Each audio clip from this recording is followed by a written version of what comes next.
Salut à tous, j'espère que vous allez bien. On se retrouve dans une nouvelle vidéo qui tombe à pic à mon avis. Il s'agit d'une vidéo sur les télévisions. Pour tous ceux qui ont eu la chance d'avoir une PlayStation 5 ou qui l'auront au prochain réassort chez les retailers, ainsi que la Xbox Series X, cette vidéo est faite pour vous, et pas que, parce qu'on va parler des télévisions disposant d'HDMI 2.1. Je vois actuellement beaucoup de promotions, notamment sur D-Labs et d'autres sites qui proposent un petit tour d'horizon des promotions dans les grandes enseignes, où il y a des télévisions et les gens se questionnent, enfin il y a souvent la question qui revient, même tout le temps, dispose-t-elle d'un HDMI 2.1 ? Alors parfois sur les specs techniques, c'est indiqué, c'est-à-dire que les revendeurs mettent la notion d'HDMI 2.1, mais parfois ça n'y est pas, il faut trouver l'information sur d'autres sites, et même quand vous la trouvez, vous ne savez pas forcément de combien d'HDMI dispose le téléviseur, et s'il dispose d'HDMI, sur quel port il y a un HDMI 2.1. Donc ce que j'ai fait, c'est que j'ai fait un tour d'horizon complet de toutes les marques actuellement sur le marché en Europe, et également États-Unis, Canada. Je n'ai pas oublié mes amis francophones qui habitent dans ces contrées. J'ai fait un tour d'horizon de l'ensemble des téléviseurs sortis en 2020, parce qu'il y a de rares exceptions en 2019, mais je vais m'en prendre les téléviseurs sortis en 2020, tous les téléviseurs actuels disposant d'HDMI 2.1 par rapport aux tailles, la résolution native et la fréquence, et également l'input lag, bref, tout ce qu'il faut pour un gamer. Donc ça sera vraiment axé, on va dire, spec technique HDMI 2.1, et on va dire tout ce qui peut être spec technique intéressante pour les gamers. Chose qui se trouve très difficilement chez le revendeur, voire même qui ne se trouve absolument pas, notamment tout ce qui peut être, je regarde ce que j'ai mis, l'input lag 120 Hz et en 60 Hz, et également donc ce qui peut être la résolution native avec la fréquence, le VRR, etc. Bref, j'en dis pas plus, on prend mon petit tableau et je vous l'explique. Je vais donc vous expliquer comment j'ai constitué ce tableau. Ici en bleu, les marques vendues en Europe et en France, donc celles que vous pourrez trouver chez vos revendeurs français et en Europe. En dessous, j'ai pensé également à nos amis francophones, et pas que, pour ceux qui habiteraient aux États-Unis et au Canada, notamment dans tout ce qui est Walmart ou Best Buy. On retrouve donc cette marque qui est Vizio, au passage excellente marque, et qui dispose également d'HDMI 2.1. Donc ici sur la gauche, première colonne, les marques et les références des téléviseurs, les tailles disponibles donc qui sont déclinées par référence. Donc sur cette référence là, vous retrouverez du 55 au 85 pouces. La résolution, car il n'y a pas que du 4K, dans ce que je vous présente, il y a également des téléviseurs 8K. Voilà. Si donc le téléviseur dispose donc du VRR Native Refresh Rate, et ce en quelle fréquence, et parfois des cas isolés, car sur certaines tailles il n'y a pas donc ce VRR Native Refresh Rate. Si le téléviseur donc supporte nativement le 4K à 120 Hz, donc si le téléviseur également dispose d'une entrée HDMI, donc forcément enfin d'une HDMI 2.1, forcément oui, parce que c'est le but de cette vidéo, mais si oui, sur quel port, car ça veut pas, enfin c'est pas parce qu'une télévision dispose d'HDMI 2.1 qu'elle aura des HDMI 2.1 sur la totalité de ses ports. Si elle dispose de 4 ports, là comme vous pouvez le voir, seulement sur l'entrée 4, il y a un port HDMI 2.1. Les autres ports sont du 2.0. Voilà, donc il s'agit d'une autre révision. Le VRR 4K maximum, donc le Variable Refresh Rate, ce que signifie VRR, c'est Variable Refresh Rate, et ce, en quelle fréquence? Donc là, on a tout.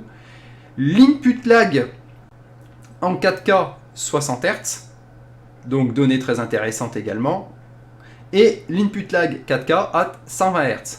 Donc maintenant, avec ce tableau, il suffit que vous ayez votre référence, votre télévision, vous regardez si elle fait partie de cette liste, et si oui, si elle fait partie de cette liste, faites bien attention à ce que la taille de l'écran que vous allez prendre dispose de certaines caractéristiques, car vous voyez par exemple ici, pour ce modèle là, donc la Q80, Q80T, les modèles 49 pouces et 50 pouces ne disposeront pas d'un native refresh rate à 120 Hz.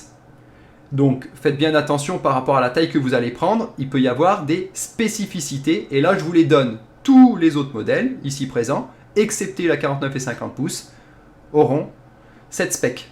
Ensuite, pour le 4K à 120 Hz, pareil, regardez si vos téléviseurs supportent nativement. Donc là, j'ai mis les références. Et vous voyez que certains téléviseurs ne disposent pas donc du 4K à 120 Hz, enfin pris en charge nativement.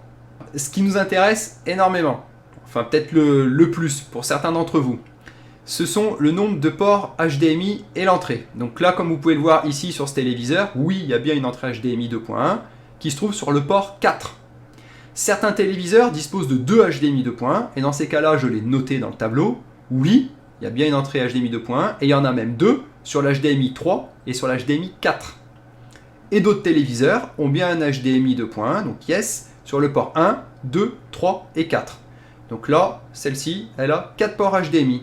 Et comme vous pouvez le constater, regardez ce qui est intéressant, la Samsung Q800T QLED, elle a bien un port HDMI 2.1, mais un. Les autres ports de la télévision, sur un 8K, les autres ports ne sont pas en HDMI 2.1. Donc pour tous ceux qui se diraient, bah, je vais prendre un 8K, de toute façon, quoi qu'il se passe, je dis souvent qui peut le plus, peut le moins, oui, mais ce téléviseur-là, en l'achetant, vous n'aurez qu'un port HDMI 2.1, et non pas 4, comme on pourrait, entre guillemets, le laisser croire. Ce n'est pas une vérité absolue, bien loin de là. Il faut savoir que même d'ailleurs sur l'un des premiers téléviseurs 8K, c'était un boîtier qui allait sortir par la suite qui permettait de disposer d'HDMI 2.1 ou un truc comme ça. C'était absolument... Enfin, il n'y avait aucun HDMI 2.1 sur le premier modèle 8K de chez Samsung. Complètement aberrant. Bref, ça c'est un autre sujet. Voilà, donc ensuite, là vous retrouvez donc, la LG CX OLED qui est à mon avis la Rolls-Royce des télévisions actuelles pour... le gaming et pour le next-gen. Donc là, vous voyez, il y a bien 4 ports HDMI 2.1, à savoir que sur le modèle C9, donc de l'année 2019, et là la CX c'est pour l'année 2020, parce qu'ici dans ce tableau, je n'ai mis que les modèles de 2020. Le modèle C9, via une mise à jour, dispose actuellement, C9 et même B9, dispose d'HDMI 2.1. Donc ça, c'est très important à souligner. Ensuite, là, le VRR 4K, donc le maximum, donc Variable Refresh Rate, donc pour le VR 4K au maximum, donc là on a les fréquences. Donc sur certaines on monte maximum à 120 Hz, pour d'autres c'est 60, et là NA c'est non communiqué. D'accord? Donc là il n'y a pas l'information. Donc sinon 60 Hz, 120 Hz et certaines non communiquées. Et ce qui peut intéresser grandement ensuite donc les gamers, c'est l'input lag en 4K à 60 Hz et l'input lag à 4K 120 Hz. Donc là vous retrouvez tous les téléviseurs en question. Vous voyez qu'il y en a même qui sont en dessous de 10 millisecondes. Voilà. Et ensuite en 120 Hz. Donc vous avez tous les comportements. Lorsque j'ai trouvé les temps de réponse en millisecondes, je l'ai noté. Sinon NA non communiqué. Voilà. Donc avec ce tableau, vous avez absolument tout pour faire votre choix. Je n'ai pas indiqué le prix parce que le prix c'est vraiment variable, surtout actuellement il y a des promotions, donc parfois il y a des promotions, parfois il y a des ODR, parfois il y a des ODR qui peuvent se cumuler, bref il y a pas mal de choses qui rentrent en ligne de compte. Vous avez les marques, les références, les tailles, par rapport aux tailles, ce qui est pris en charge, parce que parfois sur une référence qui n'est pas sur la même référence, mais avec des tailles différentes, vous avez des choses qui peuvent varier. Et donc ça, il faut le savoir, c'est pas en vous disant, quoi qu'il se passe, j'ai acheté cette marque-là, donc cette référence-là, c'est bon. Non, ça peut changer. Et vous avez l'ensemble des différentes specs qui peuvent vous être utiles, notamment par rapport au nombre d'entrées HDMI 2.1, car à l'avenir, ça va se démocratiser. Donc pourquoi prendre une télé avec une seule entrée si par la suite d'autres matériels, par exemple je dis n'importe quoi, mais quelqu'un qui, vraiment, vu que cette vidéo est axée par rapport aux gamers, quelqu'un qui achèterait en même temps la Xbox Series X et la PlayStation 5, ça fait déjà 2 entrées HDMI, pourquoi ne pas opter directement pour une télé à minima, j'ai bien dit à minima, avec 2 ports HDMI 2.1, et si vous pouvez vous le permettre, sur les OLED ou d'autres téléviseurs, vous voyez, vous avez des HDMI, enfin vous avez 4 HDMI 2.1. Donc pourquoi pas opter et voir anticiper sur l'avenir, tout simplement. Et nos télévisions ici Vizio, donc principalement comme je l'ai dit vendues, disponibles au Canada ou aux États-Unis, ce sont de très très bonnes télés. Pas disponibles chez nous, alors si c'est disponible c'est peut-être en import ou dans des magasins ultra spécialisés, mais en tout cas ce n'est pas disponible chez nos revendeurs. Et c'est bien dommage car il y a certaines de ces télés qui font partie, qui sont souvent sur le podium, notamment pour tout ce qui est lecture de films, tout ce qui est lecture de films ou autre. Enfin, il y a d'autres critères parce que là c'est vraiment axé gaming cette vidéo, mais il faut savoir que ces téléviseurs là sont souvent en dessous, au même niveau que les LG, donc c'est vraiment de très très bons téléviseurs, mais pas vendus chez nous. Voilà. Pour finir un petit peu avec le descriptif de ce tableau, je tiens à revenir sur une chose. Donc j'ai changé, j'ai mis la webcam en haut pour que les gens intéressés par les visios puissent avoir les caractéristiques, car c'était masqué avec la webcam. Je vais revenir sur un sujet qui est sur la PlayStation 5 et sur la Xbox Series X. Il faut savoir qu'à l'heure actuelle où je vous parle, les ports HDMI donc 2.1 de la PlayStation 5 et de la Xbox Series X sont bridés. Alors, il faut savoir qu'un HDMI 2.1, la bande passante maxi est de 48 gigabits par seconde. D'accord? C'est la bande passante de l'HDMI 2.1, de la norme HDMI 2.1. Donc j'ai bien dit 48. La PlayStation 5 à l'heure actuelle est capée à 32 gigabits par seconde. Par rapport à 48, c'est énorme, c'est le tiers qui est bridé. La Xbox Series X, elle fait mieux, elle est à 40 gigabits par seconde. Donc, vos consoles, enfin les consoles actuelles, à savoir la PlayStation 5 et la Xbox Series X, ne sont pas au maximum capacitif de l'HDMI 2.1 qui est de 48 gigabits par seconde de bande passante. Je ne sais pas si le problème est résolument hardware ou software. À l'heure actuelle, Sony n'a pas fait de communication claire à ce sujet-là et il n'y a pas entre guillemets, de bidouilleurs, de hackers qui auraient essayé d'exploiter la console pour voir si le problème était d'ordre logiciel ou matériel. Donc sur ce type actuellement pour moi c'est un gros problème, c'est-à-dire que les ports HDMI des consoles actuelles ne délivrent pas toute la puissance possible. Donc on ne sait pas si ça sera corrigé par la suite avec une mise à jour firmware, mais dans ces cas-là, cela voudrait dire qu'ils auraient eu la volonté donc de brider ce port à la sortie, ou alors peut-être que c'est tout simplement purement vraiment matériel et qu'il n'y a rien à faire, et dans ces cas-là, ça sera bridé aussi bien pour la PlayStation 5 à 32 gigabits par seconde et la Xbox à 40 gigabits par seconde. Donc seul l'avenir nous le dira, mais en tout cas, voilà, c'était une information, un petit aparté, vu que cette vidéo s'axe vraiment plus pour le gaming. Voilà, c'était une information que je tenais à vous partager, que vous pourrez retrouver sur différents sites, et n'hésitez pas à regarder Reddit qui en parle longuement.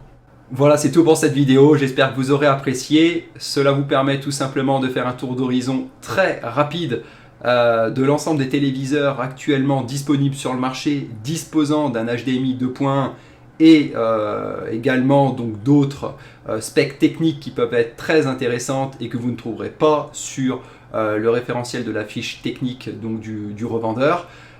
Toutes les informations qui sont disponibles ici pourront également donc vous servir pour optimiser et savoir si c'est absolument compatible avec vos consoles next-gen et pourquoi pas votre PC, les cartes graphiques actuelles, parce que bon, pas mal de monde maintenant utilise leur téléviseur comme moniteur pour leur ordinateur, pour leur PC. Donc vous aurez au moins, et ce très rapidement, toutes les informations requises. Autre information, pendant que j'y pense, au cas où, je vous le dis, les gens qui seraient un peu frileux sur les téléviseurs OLED, notamment par rapport au marquage qui peut être lié aux jeux vidéo. Comme vous le savez aujourd'hui, la Rolls-Royce des télévisions, c'est le modèle CX de chez LG.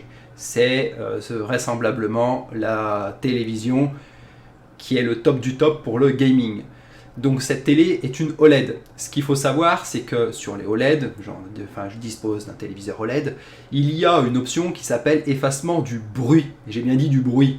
C'est le terme technique qui signifie effacer les traces, donc les images les résidus d'image qui pourraient rester sur le téléviseur si vous figez une image bien trop longtemps. Déjà, ce qu'il faut savoir, c'est que les méthodes et tout simplement les process d'effacement du bruit ont évolué. Les téléviseurs marquent moins qu'au début. Ils ont fait un réel gros travail dessus. Donc déjà, ça, c'est à noter. Ce qui était à prendre moyennement pour argent comptant à l'époque, aujourd'hui, est à prendre avec d'énormes pincettes. Oui, ça peut marquer si vous restez trop longtemps. Cependant, ce qu'il faut savoir, c'est que même si vous restiez longtemps sur une image, il existe une option qui s'appelle l'effacement du bruit sur la télévision. Et en fait, c'est un process qui dure environ une heure, une demi-heure à une heure, et qui vient tout simplement donc effacer les traces d'image. Et à chaque fois que vous allez éteindre votre télévision par la télécommande, il y a ce processus qui va se mettre en place, qui va durer peut-être une minute maximum, en fait, où il y a une ligne quasiment invisible à l'œil nu qui va venir faire tout l'écran et ensuite donc, effacer ce qu'on appelle le bruit, donc l'image.